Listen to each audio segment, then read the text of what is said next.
नमस्कार मित्रों, मैं विकास वर्धन आज पुनः एक नई कहानी लेकर उपस्थित हुआ हूँ। पिछले कई वीडियोज़ में हमने रुपया के बारे में चर्चा किया। हमारे बहुत सारे ऑडियंस बोर होने लगे। उन्होंने कहा कि कहानी एक बार फिर से सुनाइए। मैंने कहा ठीक है, आज फिर से कहानी सुनाते हैं। एक बार की बात है, एक राजा था। वह जीवन भर में बहुत सारी कठिनाइयों का सामना करता था और जितनी प्रकार की कठिनाइयाँ होती थी हर बार कुछ ना कुछ अलग हल ढूंढना पड़ता था। हमेशा डर लगा रहता था, पता नहीं कौन सी कठिनाई ऐसी आ जाए जिस समस्या का कि मेरे पास कोई हल ही ना हो।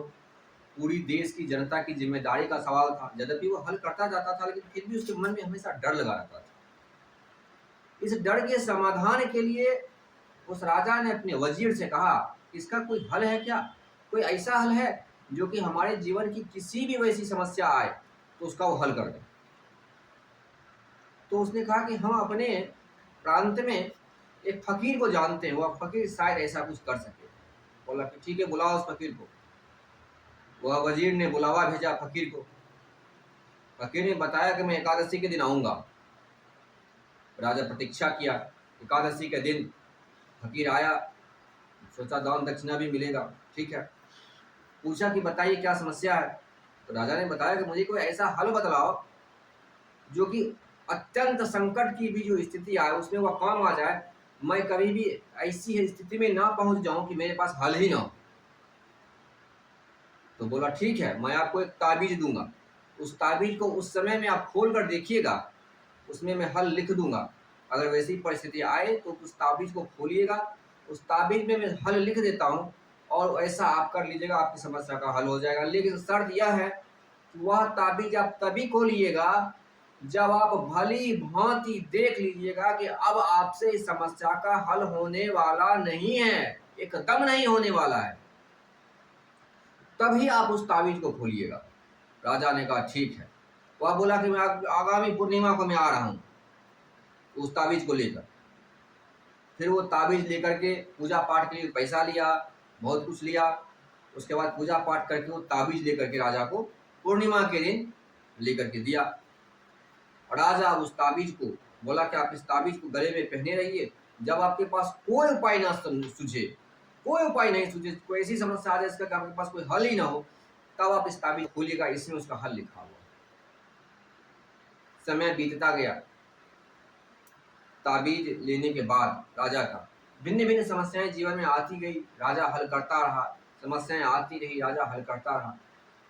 एक समय आया कि राजा बूढ़ा हो गया और उसे अपने पुत्र को राजा बनाना था। खुद बूढ़ा हो गया और वो मरणासन अवस्था में था कि अब तो मर जाना है। राजकाज से छुट्टी ले लिया कि भैया बेटा तुम संभालो, मेरा काम खत्म हो गया।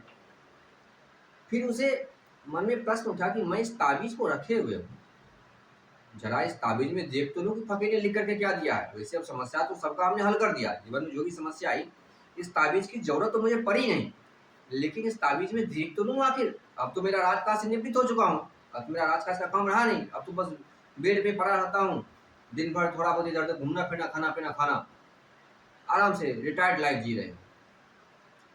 तब एक दिन उसने ताबीज का लॉक तुड़वाया। ताबीज लॉक्ड था, ताबीज का लॉक खुलवाया तो अंदर से एक सादा कागज निकला, उसमें कुछ भी लिखा हुआ नहीं था। उस ताबीज में जो अंदर जो कागज था उसमें कुछ लिखा हुआ नहीं था, सादा कागज, सादा पेज रखा हुआ। राजा को आया गुस्सा, बोला कि बुलाओ उस फकीर को, ये तो संकट में पड़ जाते हैं, अब इसमें कुछ लिखा हुआ ही नहीं, उससे पैसे भी लिए थे, इसमें कुछ लिख करके दिया ही नहीं। तो वो आया फकीर, उसने कहा कि तुमने कहा कि इसमें हल लिखा हुआ है, इसमें तो सादा पेज, इसमें कुछ है ही नहीं। आपने मुझे बेवकूफ़ बनाया, आपने इस ताबीज के नाम पे आपने मुझसे इतने पैसे लिए, इतना पूजा पाठ कराया, सब पर इसमें कुछ भी लिखा हुआ नहीं है। फकीर ने कहा कि महाराज यह ठीक ही है कि उस कागज में कुछ भी लिखा हुआ नहीं, और यह सत्य जो है आपके भीतर की उस क्षमता को प्रस्फुटित करने के लिए था कि आप कभी भी ऐसी स्थिति में पहुंच ही नहीं सकते। कोई भी व्यक्ति अपने जीवन में कभी भी वैसे पल में नहीं पहुंच सकता जो कि धैर्य और सूझबूझ का उपयोग करे और उसे हल दिख ना जाए, यह संभव ही नहीं। इसलिए हमने जो ताबीज में पेज सादा रख दिया, उसमें कुछ भी नहीं लिखा, क्योंकि यह संभव ही नहीं है। आदमी परमात्मा का अंश होता है और परमात्मा के लिए कुछ भी असंभव नहीं है। ऐसी कोई समस्या नहीं है जिससे कि परमात्मा की किरण भेद ना पाए, यह संभव ही नहीं। इसलिए मित्रों, यह कहानी यह संदेश देती है कि जीवन में ऐसा कोई पल संभव ही नहीं है जिसका कि कुछ ना कुछ हल अगर आप चाहें तो निकल ना जाए। निकल ही आएगा, कुछ ना कुछ हल निकल ही आएगा। यह संभव नहीं है कि आप ब्लॉक हो जाए, यह संभव नहीं है। कुछ ना कुछ हल निकल ही आएगा। यहाँ तक मौत भी आ जाती है तो जीवन के नए अंकुर फिर से फूट आते हैं। कोई उपाय नहीं है, जीवन सदैव आगे बढ़ता है। मौत भी जीवन को नहीं रोक पाती, जीवन पुनः आगे बढ़ जाता है। आशा करता हूँ मित्रों, कहानी आपको पसंद आई होगी। कहानी पसंद आए तो चैनल को सब्सक्राइब करें, वीडियो को लाइक करें और अपने मित्रों के साथ शेयर करें। बहुत बहुत धन्यवाद।